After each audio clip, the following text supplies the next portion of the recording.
ನಮಸ್ಕಾರ ಫ್ರೆಂಡ್ಸ್, ಇವತ್ತಿನ ವಿಡಿಯೋದಲ್ಲಿ ಕಡಲೆಕಾಳು ಸಾಂಬಾರ್ ರೆಸಿಪಿಯನ್ನು ಮಾಡೋಣ. ತುಂಬಾ ರುಚಿಯಾಗಿರುತ್ತೆ. ಅನ್ನಕ್ಕೆ, ಮುದ್ದೆಗೆ ಎಲ್ಲ ನೀವು ಒಂದು ಬಾರಿ ಇದೇ ರೀತಿ ಟ್ರೈ ಮಾಡಿ ನೋಡಿ. ನಿಮ್ಮ ಮನೇಲಿ ಎಲ್ಲರೂ ಇಷ್ಟಪಟ್ಟು ತಿಂತಾರೆ. ಇನ್ನೂ ಯಾರು ನಮ್ಮ ಚಾನಲನ್ನು ಸಬ್ಸ್ಕ್ರೈಬ್ ಆಗಿಲ್ವೋ ಸಬ್ಸ್ಕ್ರೈಬ್ ಆಗಿ ಈ ವಿಡಿಯೋನ ಪೂರ್ತಿಯಾಗಿ ನೋಡಿ. ಈಗ ಯಾವ ರೀತಿ ಮಾಡೋದಂತ ನೋಡೋಣ ಬನ್ನಿ.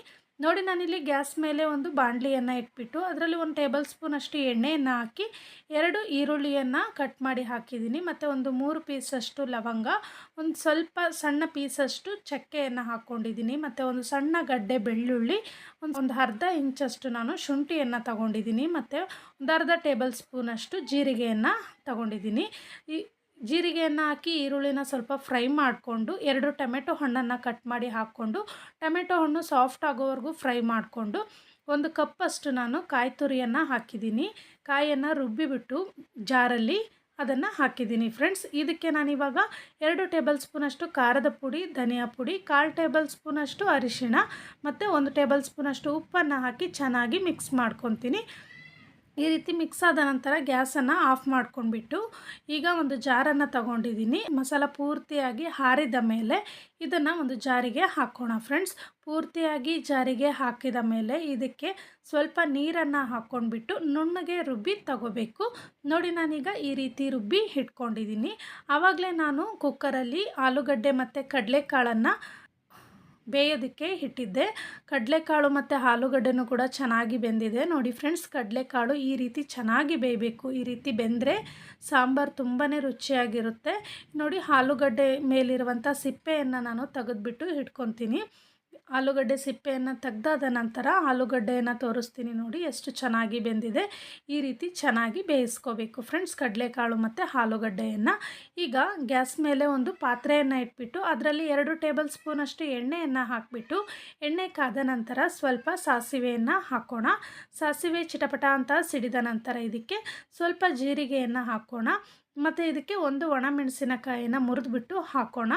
ಸ್ವಲ್ಪ ಕರಿಬೇವಿನ ಸೊಪ್ಪನ್ನು ಹಾಕೋಣ. ಇಷ್ಟನ್ನು ಹಾಕಿಬಿಟ್ಟು ಚೆನ್ನಾಗಿ ಇದನ್ನು ಫ್ರೈ ಮಾಡ್ಕೊಳ್ಳಿ. ಫ್ರೈ ಆದ ನಂತರ ನಾವು ರುಬ್ಬಿ ಇಟ್ಕೊಂಡಿದ್ವಲ್ಲ, ರುಬ್ಬಿರುವಂಥ ಮಸಾಲೆಯನ್ನು ಇದಕ್ಕೆ ಹಾಕೋಣ ಫ್ರೆಂಡ್ಸ್. ಹಾಕಿಬಿಟ್ಟು ಮತ್ತೆ ಒಂದು ಬಾರಿ ಚೆನ್ನಾಗಿ ಮಿಕ್ಸ್ ಮಾಡ್ಕೊಳ್ಳೋಣ. ಮಿಕ್ಸ್ ಮಾಡ್ಕೊಂಡು ಆದಮೇಲೆ ಇದಕ್ಕೆ ಜಾರನ್ನು ತೊಳೆದ್ಬಿಟ್ಟು ನೀರನ್ನು ಹಾಕಿದ್ದೀನಿ ನಾನಿಲ್ಲಿ. ಹಾಕಿದ್ಮೇಲೆ ಮತ್ತೆ ಒಂದು ಬಾರಿ ಮಿಕ್ಸ್ ಮಾಡಿಕೊಂಡು ಇದಕ್ಕೆ ಒಂದು ಟೊಮೆಟೊ ಹಣ್ಣನ್ನು ಕಟ್ ಮಾಡಿ ಹಾಕೋಣ. ಟೊಮೆಟೊ ಹಣ್ಣು ಹಾಕೋದಿದ್ರೆ ಹಾಕಿ ಫ್ರೆಂಡ್ಸ್, ಇಲ್ಲಾಂದರೆ ಸ್ಕಿಪ್ ಮಾಡ್ಕೊಳ್ಳಿ. ನಾವು ರುಬ್ಬೋದಕ್ಕೂ ಕೂಡ ಟೊಮೆಟೊ ಹಣ್ಣನ್ನು ಹಾಕಿರ್ತೀವಿ.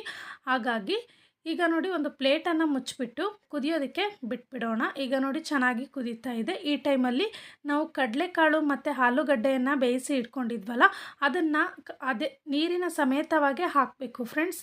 ನಾವು ಕಡಲೆಕಾಳು ಆಲೂಗಡ್ಡೆ ಬೇಯಿಸಿರುವಂಥ ನೀರನ್ನು ಹಾಕಿದ್ರೆ ಸಾಂಬಾರು ತುಂಬಾ ರುಚಿಯಾಗಿ ಬರುತ್ತೆ. ಆ ನೀರನ್ನು ಚೆಲ್ಲಬೇಡಿ, ಅದ್ರ ಸಮೇತವಾಗಿ ಸಾಂಬಾರಿಗೆ ಹಾಕ್ಕೊಳ್ಳಿ. ಹಾಕ್ಕೊಂಡ್ಬಿಟ್ಟು ಇದಕ್ಕೆ ನೆನೆಸಿ ಇಟ್ಕೊಂಡಿರುವಂಥ ಹುಳಿಯನ್ನು ಹಾಕ್ತಿದ್ದೀನಿ. ಹುಳಿಯನ್ನು ನೋಡ್ಕೊಂಡ್ಬಿಟ್ಟು ಹಾಕ್ಕೊಳ್ಳಿ ಫ್ರೆಂಡ್ಸ್. ನಾವು ಟೊಮೆಟೊನೂ ಹಾಕಿರ್ತೀವಿ. ಈಗ ರುಚಿಗೆ ತಕ್ಕಷ್ಟು ಉಪ್ಪನ್ನು ಹಾಕೋಣ. ಉಪ್ಪನ್ನು ಹಾಕಿಬಿಟ್ಟು ಚೆನ್ನಾಗಿ ಮಿಕ್ಸ್ ಮಾಡಿಕೊಂಡು ಒಂದು ಪ್ಲೇಟನ್ನು ಮುಚ್ಚಿಬಿಟ್ಟು ಇದನ್ನು ಪೂರ್ತಿಯಾಗಿ ಕುದಿಯೋದಕ್ಕೆ ಬಿಟ್ಬಿಡೋಣ. ಒಂದು 2 ನಿಮಿಷ ಕುದಿಬೇಕು ಫ್ರೆಂಡ್ಸ್. ನೋಡಿ, ಈಗ 2 ನಿಮಿಷ ಆದಮೇಲೆ ಪ್ಲೇಟನ್ನು ತೆಗೆದು ತೋರಿಸ್ತೀನಿ. ಚೆನ್ನಾಗಿ ಕುದೀತಾ ಇದೆ. ಕೊನೆಯದಾಗಿ ಸ್ವಲ್ಪ ಕೊತ್ತಂಬರಿ ಸೊಪ್ಪನ್ನು ಹಾಕ್ಕೊಂಡ್ಬಿಟ್ರೆ ಸೂಪರ್ ಟೇಸ್ಟಿಯಾಗಿರುವಂಥ ಕಡಲೆಕಾಳು ಸಾಂಬಾರು ರೆಡಿ ಆಯಿತು ಫ್ರೆಂಡ್ಸ್. ನೀವು ಖಂಡಿತ ಈ ರೀತಿ ಟ್ರೈ ಮಾಡಿ ನೋಡಿ. ತುಂಬಾ ರುಚಿಯಾಗಿ ಇರುತ್ತೆ. ಅನ್ನ ಮತ್ತು ಮುದ್ದೆಗೆ ಎಲ್ಲದಕ್ಕೂ ಚೆನ್ನಾಗಿರುತ್ತೆ ಫ್ರೆಂಡ್ಸ್. ಟ್ರೈ ಮಾಡಿ ನೋಡಿ. ಈ ವಿಡಿಯೋ ನಿಮಗೆ ಇಷ್ಟ ಆಗಿದೆ ಅಂದ್ಕೊಂಡಿದ್ದೀನಿ. ಇಷ್ಟ ಆಗಿದ್ದರೆ ಪ್ಲೀಸ್ ಲೈಕ್ ಮಾಡಿ, ಕಾಮೆಂಟ್ ಮಾಡಿ, ಶೇರ್ ಮಾಡಿ. ನಮ್ಮ ಚಾನಲನ್ನು ಸಬ್ಸ್ಕ್ರೈಬ್ ಆಗಿ ಪಕ್ಕದಲ್ಲಿರುವಂಥ ಬೆಲ್ ಬಟನನ್ನು ಪ್ರೆಸ್ ಮಾಡಿ ಹಾಲ್ ಅನ್ನೋ ಆಪ್ಷನನ್ನು ಒತ್ತಿದ್ರೆ ನಾನು ಮಾಡುವಂಥ ವಿಡಿಯೋ ನೋಟಿಫಿಕೇಷನ್ ಮೊದಲು ನಿಮಗೆ ಬರುತ್ತೆ.